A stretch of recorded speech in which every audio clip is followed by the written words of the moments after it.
হ্যাঁ এভরিওয়ান, আজকে last check আপের ডেট রয়েছে, আজকে যাচ্ছি। এরপরে হয়তো নেক্সট উইকে একবারে অ্যাডমিশন করে নেবে ওটির জন্য। আর আজকে যাওয়ার পরে জানি না কি বলবে, আজকে যদি ভর্তি করে নেয় তো আজকেও হয়ে যেতে পারি, তো ওটা সাডেন হবে। তো চলো যাওয়া যাক, আমি মা ও তিনজনে মিলে যাচ্ছি। তো চলো দেখতে থাকো, সঙ্গে থাকো। মা রেডি? মা, যদি আজকে ভর্তি করে নেয় তাহলে তুমি কি করবা? কি করব জানি না, এখন তো হাসছি, তখন কি করব? মা অনেকবার বলেছে ব্যাগটা নিয়েই যাই একবারে। তো চলো। গেলেই বোধহয় ভালো হতো। না না, সামনের সপ্তাহেই দেবে। চলো, ক্যামেরায় ফোকাস করবে।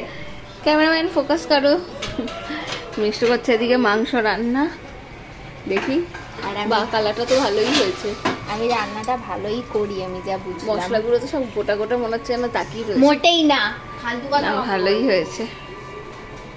ওটির আগে সেদিন ছিল আমার লাস্ট চেক আপ, আর একটু মনে টেনশন ছিল, কারণ তার কদিন আগে থেকেই বেবির মুভমেন্ট অনেকটা কম ফিল হচ্ছিল। যদিও 9th মান্থ রানিং ছিল ওই সময়, আর বেবির মুভমেন্ট ওই সময় আগের তুলনায় বেশ অনেকটাই কম হয়, এটা নর্মাল। কিন্তু ওই যে একটু ভয় ছিল। অনেকের কাছে এরকম শুনেছিলাম যে লাস্ট চেক আপে গিয়েছিল আর একদম ওটি হয়ে গিয়ে বেবি নিয়ে বাড়ি ফিরেছে, তাই একটু টেনশনে ছিলাম, কারণ তখন আমি মেন্টালি প্রিপেয়ার ছিলাম না।